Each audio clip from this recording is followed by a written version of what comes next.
ഏവർക്കും തിങ്ക് ടോണിക്കിൻ്റെ മറ്റൊരു വീഡിയോയിലേക്ക് സ്വാഗതം. ഇന്നത്തെ വീഡിയോയിൽ 4th സ്റ്റാൻഡേർഡിലെ EVSൻ്റെ ഫസ്റ്റ് ചാപ്റ്ററായ ഓർഗാനിസം ആൻഡ് സറൗണ്ടിങ്സ്, ജീവികളും ചുറ്റുപാടും, അതിൻ്റെ ലെറ്റേഴ്സസും കുറച്ച് ക്വസ്റ്റ്യൻസും ആണ് ഇൻക്ലൂഡ് ചെയ്തിരിക്കുന്നത്. ചാപ്റ്റർ വൈസ് ഓൾറെഡി വീഡിയോ ചെയ്തിട്ടുണ്ട്, കാണാത്തവരുണ്ടെങ്കിൽ ചെക്ക് ചെയ്ത് നോക്കുക. അതേപോലെ നിങ്ങൾ ആദ്യമായിട്ടാണ് ഈ ചാനൽ കാണുന്നതെങ്കിൽ സബ്സ്ക്രൈബ് ചെയ്യുക, ലൈക്ക് ചെയ്യുക, ഷെയർ ചെയ്യുക. ഓക്കെ, നമുക്ക് ആദ്യത്തെ ക്വസ്റ്റ്യൻ നോക്കാം. നോക്കൂ, connect the organism with their ഹാബിറ്ററ്റ്സ്. ജീവികളെ അവയുടെ ആവാസവുമായി ബന്ധിപ്പിക്കാനാണ്. ആദ്യത്തെ ഏതാണ്? ഓർഗാനിസത്തിലെ വെയിൽ. വെയിൽ എവിടെയാണ് പറഞ്ഞത്? തിമിംഗലം എവിടെയാണ്? ഓഷൻ, സമുദ്രം തന്നല്ലോ. വെയിൽ, ഓഷൻ. അടുത്ത പെൻഗിൻ. പെൻഗിൻ എവിടെയാണ്? Polar region. സ്പോട്ടഡ് ഡീർ എവിടെയാണ്? Deer, forest. Camel, desert. Okay, മനസ്സിലായ? ജീവികളും അവയുടെ ആവാസവുമായിട്ട് ബന്ധിപ്പിക്കാനാണ് പറഞ്ഞിരിക്കുന്നത്. തിമിംഗലം, സമുദ്രം. പെൻഗിൻ, ധ്രുവപ്രദേശം. പുള്ളിമാൻ, വനം. ഒട്ടകം, ഡെസർട്ട്. ഓക്കെ, ക്ലിയർ ആയോ? അടുത്ത ക്വസ്റ്റ്യൻ നോക്കാം. Visit an ecosystem in your area and write down the names of the organism you find there. Find out their interdependence. അതായത് നിങ്ങളുടെ പ്രദേശത്തെ ഒരു ആവാസ വ്യവസ്ഥ സന്ദർശിച്ച് അവിടെ കാണപ്പെടുന്ന ജീവികളുടെ പേരെഴുതുക. അവയുടെ പരസ്പരാശ്രയത്വം കണ്ടെത്താനാണ്. ആവാസ വ്യവസ്ഥ പലതുണ്ട്. നമുക്ക് എളുപ്പത്തിൽ വയൽ, അത് ഒട്ടുമിക്ക ആൾക്കാരുടെയും ചുറ്റുവട്ടത്തായിട്ട് കാണുന്ന ഒന്നാണ് വയൽ എന്ന് പറയുന്നത്. പിന്നെ കാവ്, പോണ്ട്, കുളം, ഇതൊക്കെ പോണ്ട്, അങ്ങനെയൊക്കെയുള്ള സ്ഥലങ്ങൾ നമുക്ക് സന്ദർശിക്കാം. ഇപ്പൊ ഇവിടെ വയൽ, ഒരു ഫീൽഡ് സന്ദർശിച്ചിട്ട് അതിലെന്തൊക്കെ ലിവിങ് തിങ്സ് ഉണ്ടെന്നും പിന്നെ അവയായിട്ടുള്ള ഒരു ബന്ധമാണ് കൊടുത്തിരിക്കുന്നത്, പരസ്പരാശ്രയത്വം. അപ്പോൾ വിസിറ്റ് ചെയ്തത് എവിടെയാണ്? Field. Living things saw in the field. Living things നിറയെ കാണും അല്ലേ?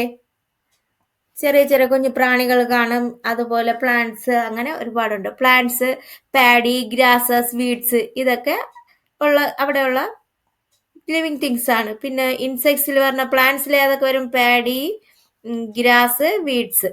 ഇൻസെക്ട്സിൽ ഏതൊക്കെ വരും? And, dragon fly, butterfly, grass hopper. ഇതൊക്കെ സാധാരണയായിട്ട് ഒരു ഫീൽഡിൽ കാണുന്ന ഇൻസെക്ട്സ് ആണ്. ഇനി ബേർഡ്സ് എന്ന് പറയുന്നത് റൈസ് കഴിക്കാൻ വേണ്ടി വരുന്ന ഏതാണ്? Crane, crow, sparrow, heron, kingfisher, water hen, അങ്ങനെ ബേർഡ്സ്. പിന്നെ അതർ ഓർഗാനിസം എന്ന് പറയുമ്പോൾ ഫ്രോഗ്, ക്രാബ്, റാറ്റ്, സ്നേക്ക്. അപ്പോൾ ഞാൻ സന്ദർശിച്ച ആവാസ വ്യവസ്ഥ എന്ന് പറയുന്നത് വയലിൽ കണ്ട ജീവികളാണ്. സസ്യങ്ങളിൽ വരുന്നത് ഏതൊക്കെയാണ്? നെല്ല്, പുല്ലുകൾ, പലതരം കളകൾ. പിന്നെ പ്രാണികൾ എന്ന് പറയുമ്പോഴത്തേക്ക് ഉറുമ്പ്, തുമ്പി, ചിത്രശലഭം, പുൽച്ചാടി, അങ്ങനെയുള്ള ചെറിയ ചെറിയ പ്രാണികളെ കാണാൻ പറ്റും. പിന്നെ പക്ഷികൾ ഏതൊക്കെയാണ്? കൊക്ക്, കാക്ക, നെല്ല് കൊത്തി തിന്നാൻ വരുന്ന കാക്ക, കൊക്ക്, തത്ത, പൊന്മാൻ, കുളക്കോഴിയൊക്കെ വരും. പിന്നെ മറ്റു ജീവികൾ എവിടെ എടുത്താലും, ഏതൊരു വയലെടുത്താലും അവിടെ ഒരു തവളയും കാണും, ഞണ്ടും കാണും, എലി, പാമ്പ് ഒക്കെ ഉണ്ടാവും.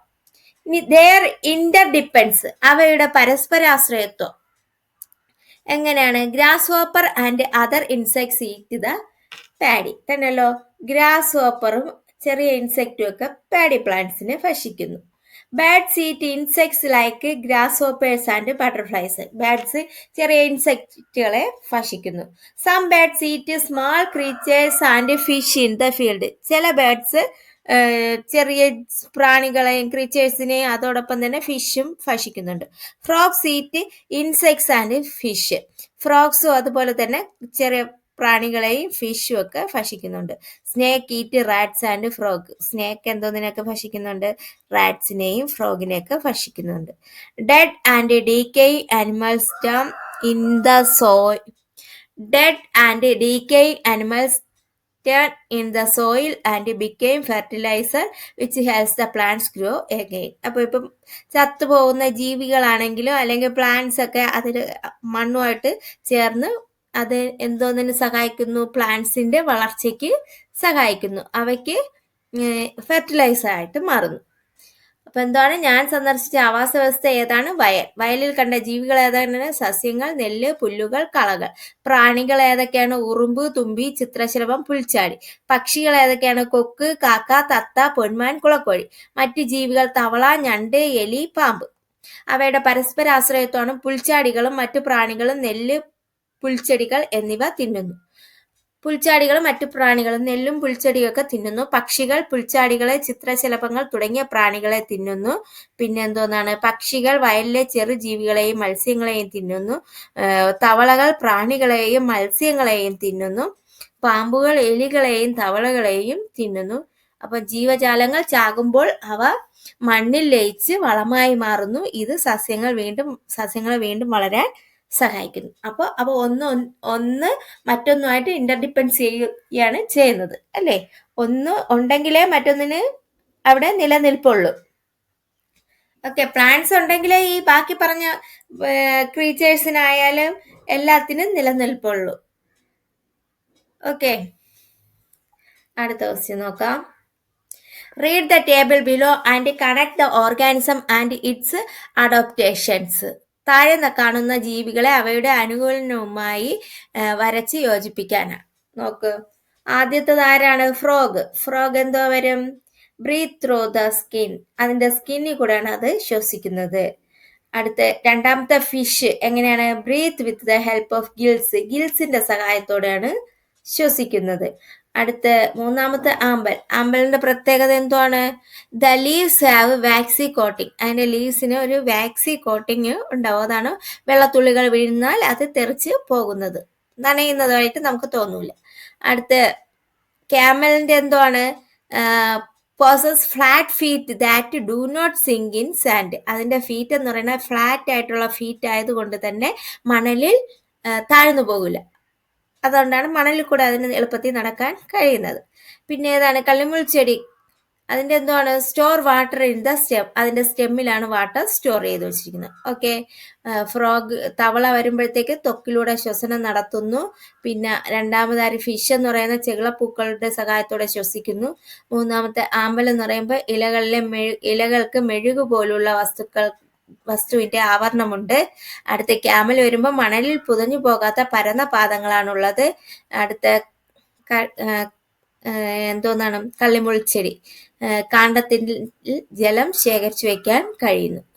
ഓക്കെ, ക്ലിയർ ആയോ? അത്രയാണ് ലെറ്റേഴ്സിൽ വരുന്ന ക്വസ്റ്റ്യൻസ്. അടുത്ത് നോക്കാം. കുറെ നമ്മൾ ചാപ്റ്റർ വൈസ് ചെയ്തപ്പോൾ തന്നെ കുറെ ക്വസ്റ്റ്യൻസ് അതുമായിട്ട് ബേസ് ചെയ്തിട്ട് കൊടുത്തിട്ടുണ്ട്. അതല്ലാതെയുള്ള കുറെ ക്വസ്റ്റ്യൻസ് ഇതിൻ്റെ കൂടെ ഞാൻ ഇൻക്ലൂഡ് ചെയ്തിട്ടുണ്ട്. നിങ്ങൾ ആ വീഡിയോസും കൂടെ കാണുക. Okay, what are the special features that help the fish live in water?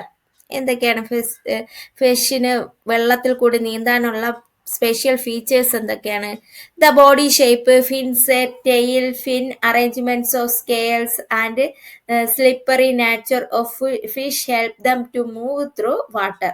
Fish breathe with the help of gills. അപ്പൊ അതിന്റെ ശരീരത്തിന്റെ ആകൃതി, ചിറകുകൾ, വാൽച്ചിറക്, ചെതുമ്പലുകളുടെ ക്രമീകരണം, വഴുവഴുപ്പ് എന്നിവ ജലത്തിലൂടെ സഞ്ചരിക്കുന്നതിന് മത്സ്യങ്ങളെ സഹായിക്കുന്നു. ചെകിളപ്പൂക്കളുടെ സഹായത്തോടെയാണ് മത്സ്യങ്ങൾ ശ്വസിക്കുന്നത്. ഓക്കെ, അടുത്ത പ്ലാന്റ്സ് ഓഫ് ദ ഡെസർട്ട്. മരുഭൂമിയിലെ സസ്യങ്ങൾ, സെറോഫൈറ്റ്സ്. എന്താണ് പ്രത്യേകത? Desert plants may have no leaves. അതിന് ലീവ്സ് ഉണ്ടായിരിക്കില്ല. Have small leaves or thorns. അതിനെന്താണ്? ത്രോൺസ് ആണുള്ളത്. Their stems are thick, green and can store water. A waxy coating on their stem helps to prevent water loss. The deep roots of these plants absorb water from the great depth. Such desert plants are known as xerophytes. All these features enable them to survive in desert. അപ്പൊ എന്തോന്നാണ് പ്രത്യേകത? മരുഭൂമിയിലെ സസ്യങ്ങൾ ഇലയില്ലാത്തതോ ചെറിയ ഇലകളുള്ളതോ മുള്ളുകളുള്ളതോ ആയിരിക്കും. അവയുടെ തണ്ടുകൾ കനമുള്ളതും പച്ച നിറമുള്ളവയും ജലം സംഭരിച്ചു വയ്ക്കാൻ കഴിയുന്നവയുമാണ്. തണ്ടുകളിൽ മെഴുകു പോലെയുള്ള ഒരു ആവരണമുണ്ട്. ഈ ആവരണം ജലനഷ്ടം തടയാൻ അവയെ സഹായിക്കുന്നു. മണ്ണിലേക്ക് വളരെയധികം താഴ്ന്നിറങ്ങാൻ കഴിവുള്ള അവയുടെ വേരുകൾ ആഴത്തിൽ നിന്ന് പോലും ജലം വലിച്ചെടുക്കും. മരുഭൂമിയിലെ സസ്യങ്ങൾ മരുരൂഹങ്ങൾ എന്നാണ് അറിയപ്പെടുന്നത്.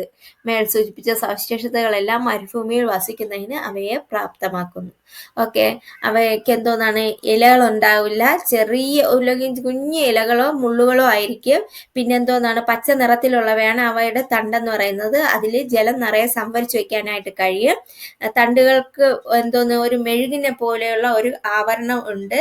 അതെന്തോന്ന്, ജലനഷ്ടം തടയാൻ സഹായിക്കുന്നു. പിന്നെ അവയുടെ വേരിന്റെ പ്രത്യേകത എന്ന് പറഞ്ഞാൽ അത്ര ആഴത്തിലുള്ള വേരുകളായിരിക്കും. അത് മണ്ണിനടിയിൽ നിന്ന് എത്ര ആഴത്തിൽ നിന്നാണെങ്കിലും ജലം വലിച്ചെടുക്കാൻ അവയെ സഹായിക്കുന്നു. ഈ സസ്യങ്ങൾക്ക് ആ മരുഭൂമിയിൽ ജീവിക്കാനുള്ള അതിന്റെ പ്രത്യേകതകളാണ് ഈ പറഞ്ഞതെല്ലാം.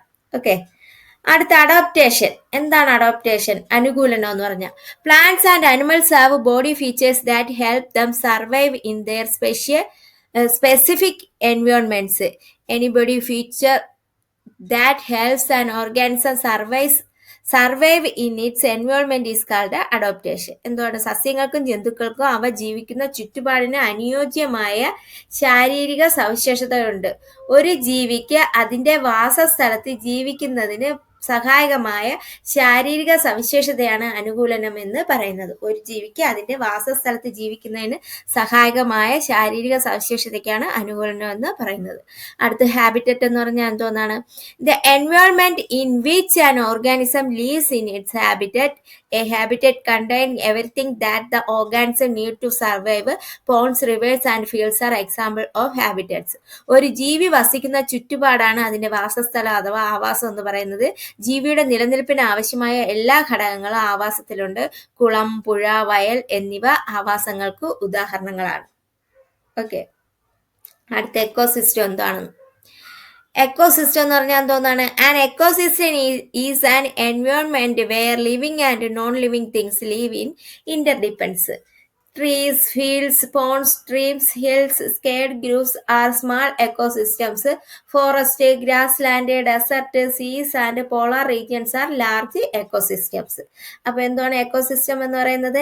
An ecosystem is an environment where living and non living things live in interdependence. ജീവനുള്ള ഘടകങ്ങളും ജീവനില്ലാത്ത ഘടകങ്ങളും പരസ്പര ആശ്രയത്വത്തിൽ കഴിയുന്ന ചുറ്റുപാടാണ് ആവാസ വ്യവസ്ഥ എന്ന് പറയുന്നത്. വൃക്ഷം, വയൽ, കുളം, അരുവി, കുന്ന്, കാവ് തുടങ്ങിയവ ചെറിയ ആവാസ വ്യവസ്ഥകളാണ്. വനം, പുൽമേട്, മരുഭൂമി, കടൽ, ധ്രുവപ്രദേശം എന്നിവ വലിയ ആവാസ വ്യവസ്ഥകളാണ്. ഓക്കെ, മനസ്സിലായ? ചെറിയ ആവാസ വ്യവസ്ഥ, വലിയ ആവാസ വ്യവസ്ഥയും ഏതൊക്കെയാണ്? ചെറിയ ആവാസ വ്യവസ്ഥയിൽ പറഞ്ഞത് വൃക്ഷം, വയൽ, കുളം, അരുവി, കുന്ന്, കാവ്. ഏതൊക്കെയാണ്? Trees, fields, ponds, stream and hills, sacred groves. ഇതൊക്കെ എന്തോന്നാണ്? Small ecosystems.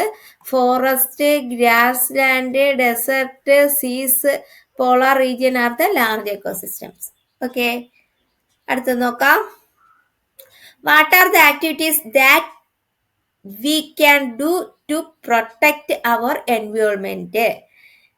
പരിസ്ഥിതിയെ സംരക്ഷിക്കുന്നതിനും നിലനിൽക്കുന്നതിനുമായി നമുക്ക് എന്തെല്ലാം പ്രവർത്തനങ്ങൾ ചെയ്യാൻ കഴിയും? എന്തോന്നാണ്? എഫോറസ്റ്റേഷൻ, ജൈവ വൈവിധ്യ പാർക്ക് നിർമ്മിക്കൽ, make a medicinal plant gardening, biodiversity park, creating എൻവയോൺമെന്റൽ awareness, reduce the use of plastic materials, the use of paper bags and ink pens, making posters and leaflets, cleaning the environment, conservation of water, organize orientation programs regarding environmental protection, creating awareness by preparing posters and leaflets. അതൊക്കെയാണ് ജൈവ വൈവിധ്യ park നിർമ്മിക്കൽ, പരിസര ശുചിത്വ ശീലമാക്കൽ, plastic വസ്തുക്കളുടെ ഉപയോഗം കുറയ്ക്കൽ, ഔഷധത്തോട്ട നിർമ്മാണം, കീടനാശിനികളുടെ ഉപയോഗം കുറയ്ക്കൽ, മാലിന്യ സംസ്കരണം, ജലാശയങ്ങൾ സംരക്ഷിക്കൽ, മരങ്ങൾ നട്ടുവളർത്തി സംരക്ഷിക്കൽ, പരിസ്ഥിതി സംരക്ഷണവുമായി ബന്ധപ്പെട്ട് ബോധവൽക്കരണം നടത്തൽ, പോസ്റ്റർ, ലഘുലേഖകൾ എന്നിവ തയ്യാറാക്കി ബോധവൽക്കരണം നടത്തുക. ഓക്കെ, ഈ ഒരു രീതിയിൽ നമുക്ക് പരിസ്ഥിതിയെ സംരക്ഷിക്കുന്നതിനും നിലനിർത്തുന്നതിനുമായിട്ടുള്ള പ്രവർത്തനങ്ങൾ ചെയ്യാൻ കഴിയും. ഓക്കെ, ഇത്രയുമാണ് ഈ വീഡിയോയിൽ ഇൻക്ലൂഡ് ചെയ്തിരിക്കുന്നത്. നിങ്ങൾക്ക് എൻ്റെ വീഡിയോ പ്രയോജനപ്രദമെങ്കിൽ ലൈക്ക് ചെയ്യുക, ഷെയർ ചെയ്യുക, സബ്സ്ക്രൈബ് ചെയ്യുക. മറ്റൊരു വീഡിയോയിലൂടെ വീണ്ടും കാണാം. Okay, thank you.